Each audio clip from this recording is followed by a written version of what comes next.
Hi, everyone. I'm Diana White, Director of Programs and Events. It is a pleasure to welcome you to this PGA conversation with the creators and executive producers behind The Good Fight, streaming on Paramount Plus. Before we begin, just a quick thank you to CBS Studios for making this panel possible today.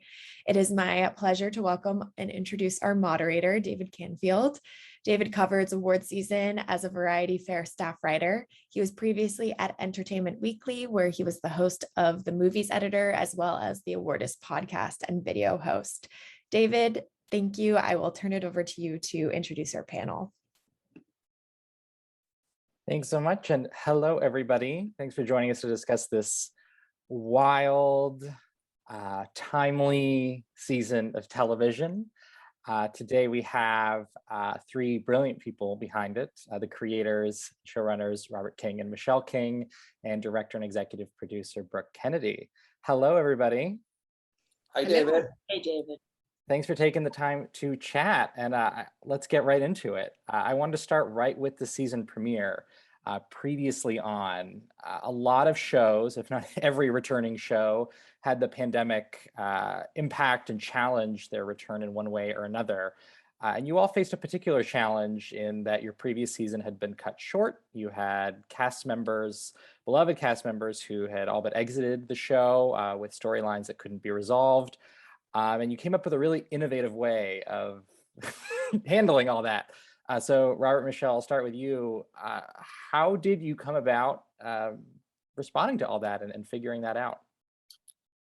We've always been struggling with previously ons because they're so ugly. It's such an ugly format. So when we did Brain Dead, we had Jonathan Colton sing these recaps of the episode before. And it seems to be one of the dilemmas of streaming now. When you're in narrative storytelling that is so long, how do you recap it?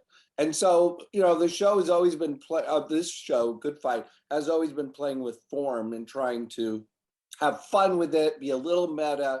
And we thought it would be fun if you were like 3 minutes into or 4 minutes into a recap going, that's a really fucking long recap. And then when you're 20 minutes in going, what the heck? Did I miss 3 or 5 episodes? And it played off the idea that our season 4 was so shortened by COVID that the audience may think, oh my God, there were all these episodes I missed. But then you realize, oh, what we're doing is creating those episodes that now we're recapping within the episode itself. And I think a lot of it came out of the impulse of the first day of the writer's room last season. Everyone was seeing each other for the first time and wanted to hear what each other has done during COVID, and then realizing at one point, wait a minute, I want to know what happened to the characters during that period too, and have that same kind of downloading of their lives. Brooke, you directed the episode. There's a lot to pull off there, and a lot of, just logistically, I imagine, a lot of plate spinning. Can you talk a little bit about how you approached it? Well, like most of the King's idea, it starts with a resounding what? What do you want me to do? What? I believe it. And where? How is that going to possibly work? Because until you see the whole thing and somebody says, listen, we're just going to do previously on for 15 minutes. You go, what are you thinking? But, the great thing about working with the Kings is the material informs the visuals. So as soon as you say previously on, you really kind of know instantly that you want everything to move quickly. You want to cut on action. People are stepping into it, they're stepping out of it, and it informs itself. And you just got to trust it. And Robert and I have, Michelle, great conversations about the visual, and some things we agree on, some things we don't. And then we both go for it. And that's how it comes about. And, we've got a cast and crew that just gets on board. Yeah. The show has been a model of evolution since its inception, really. It was conceived as a post-Hillary drama and instead became a kind of post-Trump nightmare. Broadly, coming into this season, I'm curious how Biden winning may have changed your approach, the tone at all. I think more than Biden winning was January 6th changed the tone, or maybe made the tone. What you're trying to do with this show more than even with Good Wife, which was started as very human drama, these good fight shows start with needing to be in dialogue with what's going on in the present day. And we were too early on within Biden to know what that was going to be, but we were not too early on in January 6th to know how that was going to change the world. And so it was very, very much trying to honor what this time is about, I think, more than anything. How, Brooke, would you describe, given that capturing the tone of the season, particularly with a premiere like that, that's kind of whimsical, as the show always is, while also exploring that darkness that is happening in our everyday lives. How did that inform the rest of the season for you?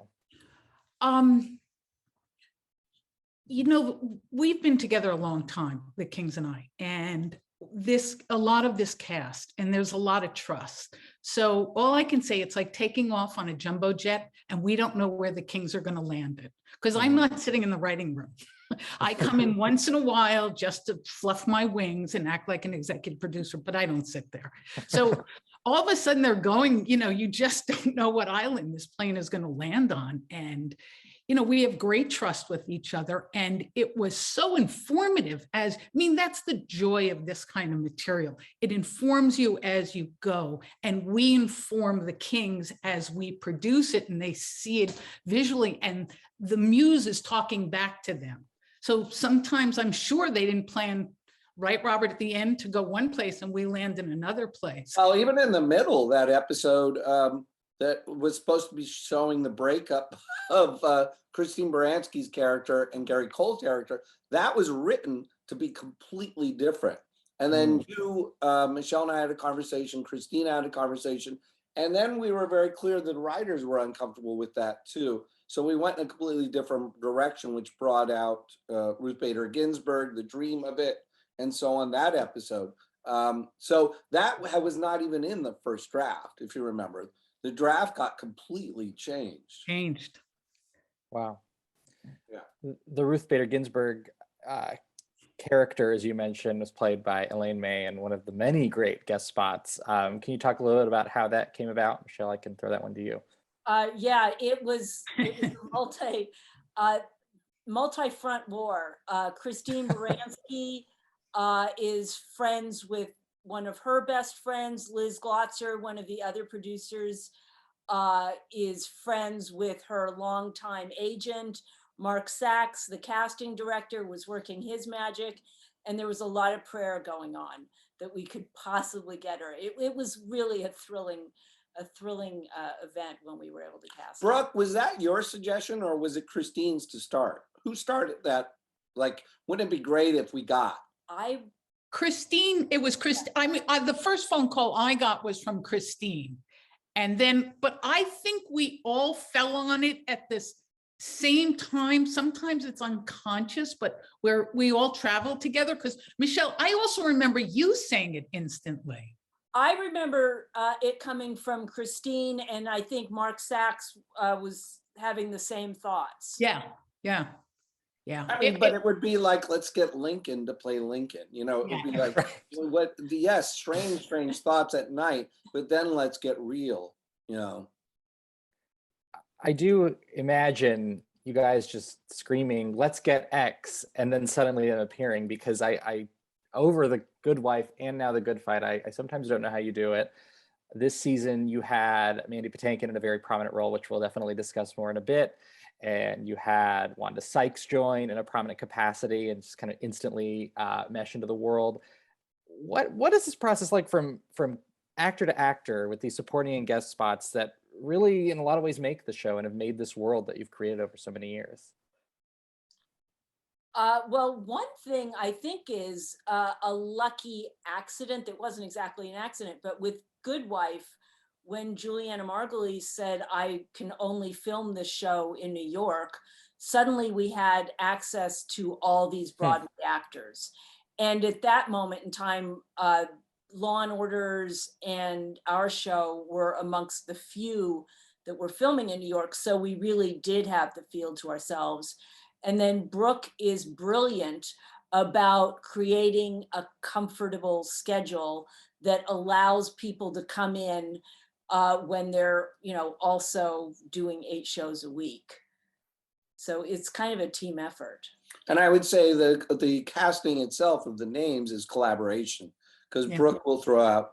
I remember in the first year we were going to do one conversation with Larry King, and you would say, "Well, doesn't every show do Larry King?" And you suggested Chelsea. Yeah, Chelsea Handler, right? So I think sometimes it's about a conversation that, wouldn't it be great if you get this part? And then sometimes we'll mention this script, like this is a Wally Shawn type. And with the idea of wink, wink, can we get that? So, it's always a little bit biting off more than you can chew, just because maybe you can chew it. I would add to that too. We worked very hard from the day we all got together to produce an environment that actors wanted to come to. Mm-hmm. We do it. It starts with the writing, our wardrobe. Dan is phenomenal. Hair, makeup, everything you want, the way it's photographed, we care how the actors look. And the wonderful thing is, Broadway is a small community, and they call each other and go, "Well, did you like it? Was it okay?" And they go, "Oh, you got to do it. Don't worry, just do it. It's great." And there's a lot of, I'm here because Danny Bernstein told me this was so much fun. Aaron Trevett. I mean, it's kind of, we have our own weather system that brings these people in, and it's wonderful. And they love it. I would say this too, number one on the call sheet has a lot to do with that, because she sets a very consistent tone. No one comes in not remembering their lines, because number one on the call sheet, who has more lines than anybody other than God, has memorized them all the way down. So I do think that sets that tone too. No, you're exactly right. I mean, and no people are more beloved amongst actors than Audra McDonald and Christine Baranski. Yep. I mean, they're so respected and so adored, and they create such a wonderful atmosphere of professionalism and warmth, and that permeates everything. Well, let's talk a I'll little tell bit. you what you missed, David. I will tell you the greatest part about this. Please do. Is in between takes, the conversations that go on with these actors. It is the most wonderful thing to listen to Danny talk to Audra about a play years ago, or Jane Curtin and Mandy. It's the unbelievable. Yeah, it's a whole world on that set, I imagine. Yeah. Well, let's talk a little bit about Christine Baranski. Robert, Michelle, you guys have been writing Diane Lockhart for over a decade now. She's been at the center of this telling for 5 seasons. What keeps her a compelling character for you as you explore the insanity of the country around her, and what about her makes her central to this story, to this ongoing story? For me, I would say she's not only intelligent and witty, she's also self-aware, and she recognizes that she's not always right and struggles. And you're talking the character now or the actress? No, forgive me, only the character. Character. It's a good clarification. She lost all her money from a. No, thank you for clarifying that. No, Christine Baranski's always right, but Diane Lockhart is not. So that's what makes it compelling for me. And Christine is just the best person in the world to work with. I kind of think Christine Baranski plays elegance well, and people often think of her in this elegant way, and that's what makes her funny, because you can push her into circumstances that she's now a gun lover, and so it's fun to have Christine Baranski wielding a gun and firing or throwing axes over the 4th season, because she was suddenly angry at the world, or microdosing in the 2nd season and starting to see things that aren't there. Is all just funny, because Christine Baranski more plays like the Gilded Age, like someone who is maybe a little more elegant that you'd be afraid to invite to a dinner party, and then putting her in funny circumstances makes you immediately laugh, I think. Yeah. Brooke, can you talk a little bit about directing her? You've been with the show since the beginning as well. Once again, the material informs it's so informative, both at a visual. So Christine comes in with something and I'm not sure what it is. You know, I don't plan it with an inch of her life. She brings so much to the character and she's so revealing of the character that it's really just a collaboration. I would like to tell you I direct her, but I really don't. I don't direct a lot of them. I just kind of go, well, that was really great. Yeah. You want to do it again? She's a wonderful, as is Audrey. They're wonderful number one, number two on the call sheet. Their leadership comes in their conduct, how they approach the character, how they approach the material, her level of craft, maybe that's what I can speak to, is extraordinary. She knows it all without imposing on my craft. So it's really pretty much a joy. And when there are small things, because that's what a set is, it's a series of small things, she's part of the solution. She's not part of the problem. Well, this season really honed in on the dynamic between Audra's Liz and Diane. And both on a micro level, and these two characters who have taken charge of this firm and have to figure out what to do, and also in a broader sense, exploring the racial divisions within the firm and how that reflects what's going on in the country. Robert, Michelle, can you talk a little bit about the nuances of that, of having these characters go toe to toe a bit, and also have them at the center of this larger conflict that you're exploring? You know what? So much of the law firm drama is reflecting what we think either goes right or wrong in our writers. Usually right, you know, that there's a real good collaboration there. And what we decide to do is go, okay, well, what does the reverse look like? And I do think in the present day, there is so much friction over a racial issue. It would be odd if there weren't between Liz and Diane. So, and I think we always imagine that scene that is one of the best, which Carrie Preston directed. Brooke, I think it was after your episode, where they kind of go at each other's throats a bit with intellectual arguments back and forth. And what you really want is to look between them going, oh my God, I wish these two were friends and not arguing. But you can't look away when those two powerhouses do argue. I think that's what's fun about it, is about the racial component, is to see the two bring such intellectual heft to arguments that hopefully make you look between them, not knowing which way it is go. What do you think? Yeah, I think if there's any strength to the show, it's we try to not make arguments obvious, that characters we love can say things that are right or are wrong. And so that suddenly you really are truly in the gray. And I think that's the case with Liz and Diane, that hopefully you love both those characters and they are not both right in the moment. And by the way, it was one of the hardest threads to pursue, and hardest for the actors, because the actors just love each other. And yet to be at loggerheads about something that a lot of the country is and felt very real, I think was very difficult on them. Brooke, you could speak to that more. Well, I would say what was so amazing to witness doing the scenes was Audra was bringing, the year brought up so many things that we should have been talking about for years and years and years. And Audra brought that emotionality into her character.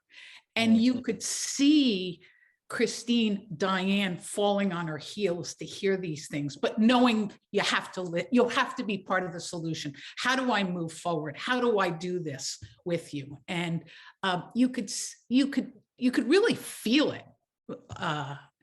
It was quite extraordinary. Wow. The other main thread of the season, of course, was Wagners Court, which for Good Fight fans will forever be, I think, a favorite part of this show, however long it runs. You've been at this for a few seasons. This is completely new territory for the show. I want to get into the specifics of it, but to start, how did the idea come up, and why did this feel like the time to do it particularly? Well, it was Orrin Squire, one of the writers in the writer's room, typically when someone brings something up in the writer's room, it's a kernel of an idea. And then it bounces around the room and it gets twisted and people add to it. And that's what you ultimately see on the screen. That was not the case here. Orrin pitched this like fully formed coming out of his head that there would be this fake court by a guy who's running it in the back of a copy shop. And everyone was taken aback, and that's what you saw. I think it played off a little bit when it was uncovered in Michigan that there was a militia that was hoping to kidnap the governor and try her. And that led us to here. I think they were planning to try her in the basement of one of their houses. So I think part of it was location.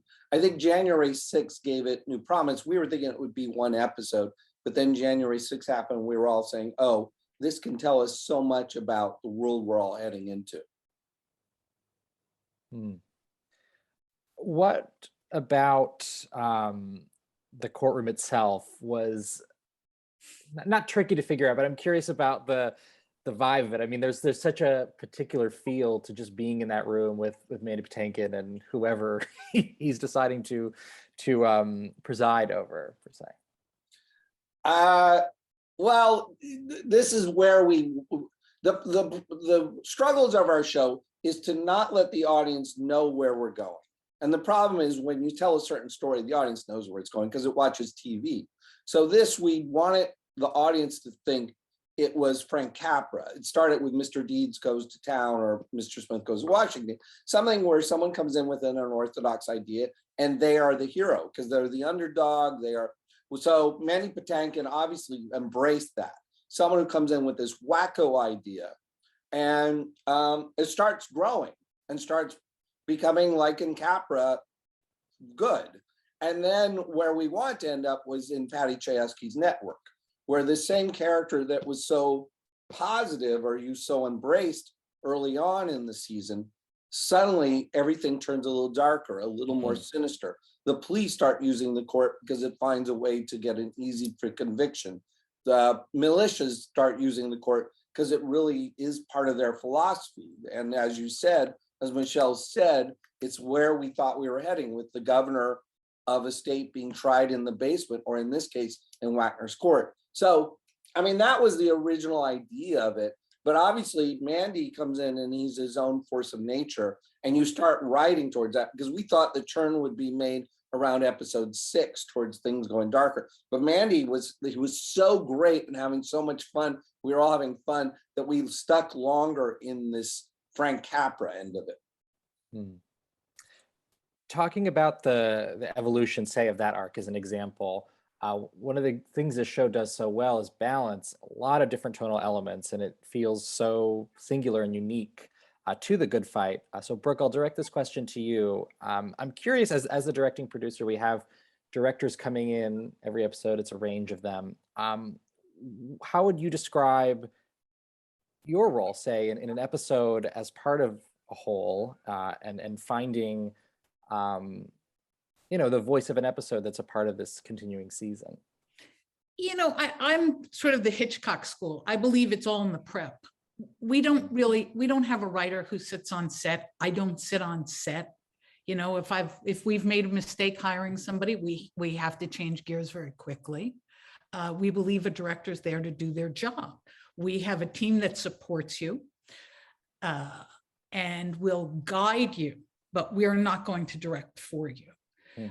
The good news is that Robert is an incredible editor, just a post person all around. So he can iron out any bad shirt I give him. He can get those wrinkles out. He can get in there. That helps. But a lot of it is, we've got 5 years in the can. You can see, we welcome ideas. If you have an idea visually or doing a set a certain way, we listen, and we have to have a real conversation if, in fact, we think you're taking us out of our show. We don't live in a world of yeses and nos. We live in a world of, that's interesting, explain it to me, I don't get it. It's not until the last day of prep on the last hour that we start to go, no, that's not going to happen. But it's in the prep, and it's in the finish, and it's in this insanely wonderful cast that's put together, both as regulars and guest stars, that hold on to a seamlessness. We did something, sorry, you. No, I was just going to add that many of the crew have been with the show for years. And so there's a trust level there amongst department heads, for example, that it's hard to steer it completely off the rails because the crew understands the show as well. It was And I built would to say be a something variety. we started with 3 years ago was a lookbook, which we had not done before that, which were images from the show and an explanation of what we're really going for visually, which I think makes it consistent. Brooke, I'm sorry. Yeah, I didn't hear what you said. No, I was just going to say it was built to be a Ferrari. So we make it all we ask is you return it unscratched. Robert, can you speak to that at all? Also from the perspective of just getting these kinds of different tones and voices, I imagine, from different directors and putting that together. The tone meeting is a good place to say this is a joke. Often there's the thing we say right up front is almost everything you read in there is a joke. It may not be evident, it may be positioned as drama, but usually the line is meant ironically or sarcastically. It's not meant as a straightforward line. No one wears their heart on the sleeve, or if they wear their heart on the sleeve, they're the person we ridicule within the show. So I do think part of it is just being consistent in the tone meeting about saying, look, almost everything you see in here has some humorous component. It just may not be evident at first. And that raises a lot of questions. What is funny about a riot in a courtroom, at the end, or things like that? I would say that would be one of the ways to create consistency. Regarding all the balance of tones, I do think it's odd. We don't really see it as a combination of tones. I think the show always wants to surprise. And in that sense, there might be a need to go from drama to comedy and back again, because it's surprising. I think, the Wagner thing was maybe sillier than we usually go for, but because of where we wanted to eventually go, we wanted to disarm the audience with a bit of silliness as it went. And also, what is the Will Rogers line? Stupidity got us into this mess. Maybe stupidity will get us out of it too. I think that is one of the watchwords for the show. Brooke, you've been with this world since The Good Wife's beginning, right along with them. How has working with them in this world evolved for you so many years later? How can you track it from your perspective? Let's see, 2 homes, a boat.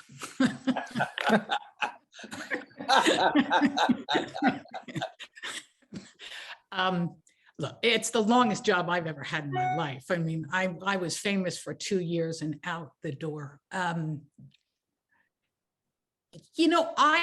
guess the honest answer is I came into this with a lot more experience than the Kings, and I've watched them become what I think should be the definition of a showrunner when you open a dictionary.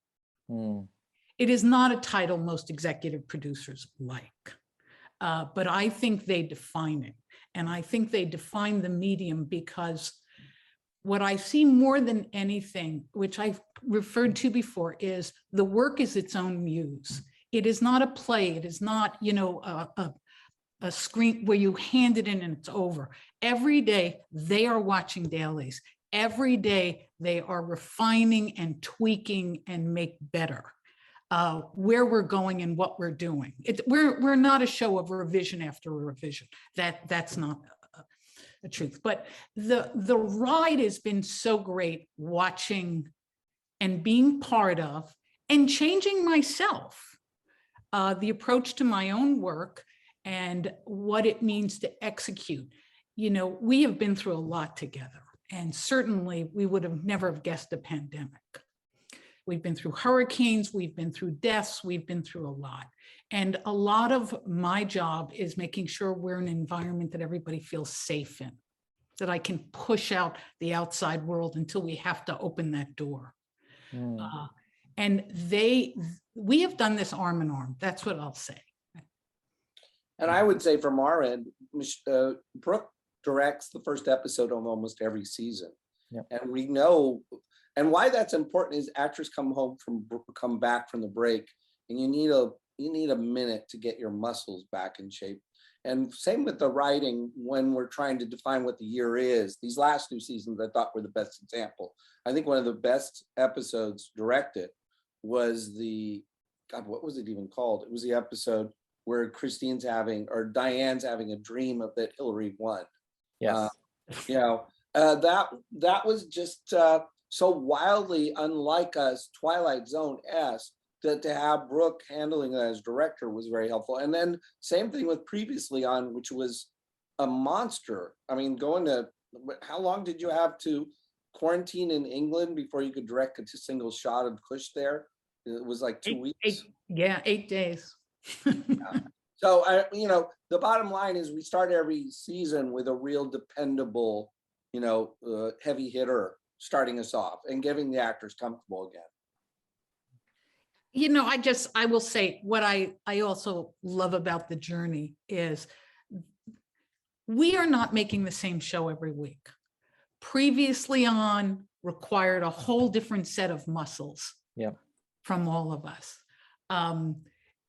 The Hillary show, there are subtleties. I never leave the show, but there are subtleties that each one has as a narrative that is true to the writing of it. And that's what's always the most important thing.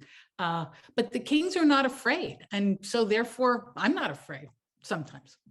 But it's that fearlessness comes from having actors that can deliver too. I mean, this great direction, great scripts, it doesn't matter if you've got terrible folks in front of the camera. And I think the only reason we get to take chances is because the cast is so great. And I think also we all put a premium on hiring crew that are not only gifted, but also are good people. And it does create an atmosphere of warmth that, again, helps the product in addition to just making it a better work day. We should all say something negative now. What should we talk about? This is too much. So craft service is the worst in the business. And on that note, I can't wait to see what you all come up with next season. Brooke Kennedy, Robert King, Michelle King, thank you so much for this conversation and for giving us The Good Fight Season 5. I'm David Canfield. Thanks again.